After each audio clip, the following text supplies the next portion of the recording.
Hello అండి, welcome back to our channel. నేను మీ తమ్మినేని తులసి. So ఈరోజు నేను చేయబోయే రెసిపీ ఏంటంటే పిల్లలకి మరియు పెద్దలకి ఎంతో నచ్చే స్నాక్ ఐటమ్ అండి, పప్పు చెక్కలు.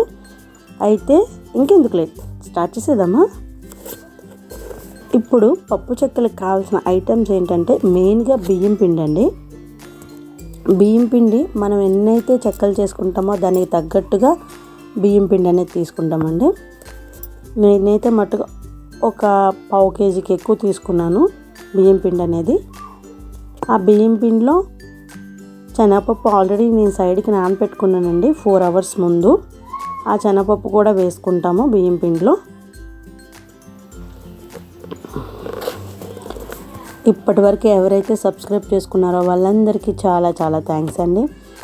ఇందులో వేయడానికి ఫ్రెష్గా కొత్తిమీర అనేది నేను కట్ చేసుకుంటున్నాను. ఫ్రెష్ కొత్తిమీర వాసనే వేరండి. అండ్ ఇందులో వేయడానికి మెయిన్గా జీలకర్ర, కొద్దిగా వాము, అల్లం, వెల్లుల్లి, పచ్చిమిరపకాయలు అండ్ కరివేపాకు,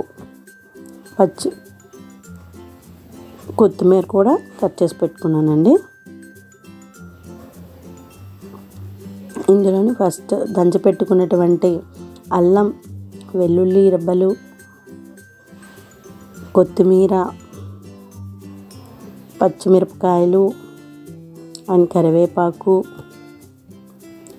మరియు జీలకర్ర, కొద్దిగా వాము అవన్నీ కూడా పచ్చాగా దంచుకున్నానండి. మీకు వీలైతే మిక్సీ అయినా వేసుకోవచ్చు. అందులో కొద్దిగా పసుపు వేసుకున్నాను అండ్ సాల్ట్ కూడా వేసుకున్నానండి. అండ్ కొద్దిగా పచ్చిమిరపకాయలు వేసినా కూడా కారం కొద్దిగా వేసుకోండి.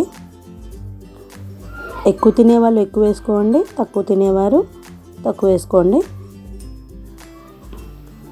సో మొత్తాన్ని కూడాను కలపడానికి వాటర్ అనేది వేసుకుంటామండి. మొత్తం కూడా చపాతీ పిండిలాగా మొత్తం అన్నీ కలిసేటట్టు కలుపుకుంటామండి.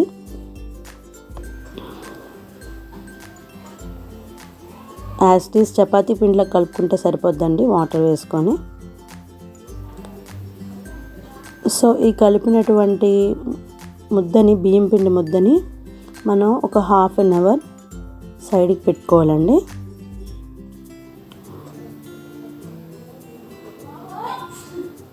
సైడ్కి పెట్టుకున్నాం. మీరైతే చూస్తున్నారు, వీడియో చూస్తున్నారు, వ్యూస్ అయితే వస్తున్నాయి కానీ ఎవరు లైక్ అయితే చేయట్లేదండి. లైక్ చేయడం అస్సలు మర్చిపోవద్దు. నెక్స్ట్ గ్యాస్ స్టవ్ వెలిగించి మనం పప్పు చెక్కలు చేయడానికి కడాయి పెట్టుకున్నాం. ఆయిల్ కూడా వేసుకుంటామండి. మనకి ఎంత అవి ఎలా మునిగేటట్టు, పప్పు చెక్కలు మునిగేటట్టు ఎంత ఆయిల్ అయితే సరిపోద్దో అంత ఆయిల్ వేసుకుంటామండి. సో స్టార్ట్ చేసిన నుంచి అయినంత వరకు కూడాను మీడియం ఫ్లేమ్లో మాత్రమే ఉంచాలండి. లేదు అంటే లోపల ఉడకదు. సో సైన్ పెట్టుకున్నటువంటి పిండిని ఇప్పుడు రౌండ్గా బాల్స్లో చుట్టుకోవాలి. సో మొత్తం అన్నీ కూడా బాల్స్లో చుట్టుకోవాలండి. సో అన్నీ చుట్టేసాము. సో ఇప్పుడు ఒక్కొక్క బాల్ని తీసుకొని చెయ్యిపై వాటర్ని తీసుకొని చెయ్యిపై అలా మెల్లగా ఒత్తుకొని ఆయిల్లోని వేసుకోవాలండి.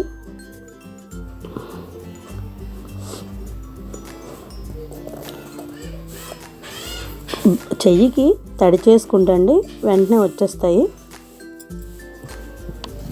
సో అన్నీ కూడాను ఒత్తుకొని వేసుకోవాలండి. ఆయిల్లో అయితే ఫ్రై అయిపోతున్నాయి. సో ఎప్పుడైతే మనం వేసాక అంటే కొందరికి తెలియచ్చు, ఉడకడానికి ఎలాంటి తెలుస్తుంది అనొచ్చు. సో ఎప్పుడైతే వేసాక ఆయిల్లో బుడగలు ఎప్పుడైతే తగ్గిపోతాయో అప్పుడు పప్పు చెక్కలన్నీ ఉడికిపోయినట్టుగానండి.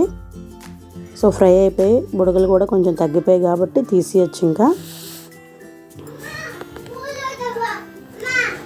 ఇంకెందుకు లేట్ అండి, మీరు కూడా ఇంట్లో ట్రై చేసేయండి. ట్రై చేసి ఎలా ఉందో కామెంట్ కూడా చేయండి. సో వీడియో మీకు నచ్చినట్టయితే లైక్ చేయడం మాత్రం మర్చిపోవద్దండి. సో సబ్స్క్రైబ్ కూడా చేసుకోండి. And thank you so much అండి. మా పాపకైతే చాలా నచ్చాయి. చెప్తుంది విన్నారా? థ్యాంక్ యూ సో మచ్ అండి.